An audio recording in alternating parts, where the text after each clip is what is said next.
Mga kapatid kong Pilipino,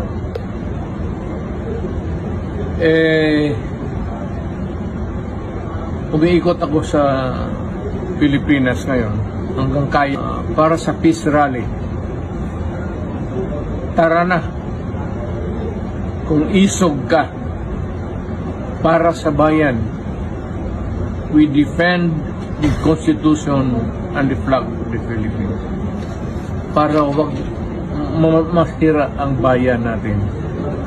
Hindi maloko ang bayan natin at kailangan ang Pilipino matatag at alam niya kung ano ang nangyayari ang dapat gawin. Ito naman ang gusto namin, mapayapa lahat ang mangyayari. Alam mo, hindi kami binibigyan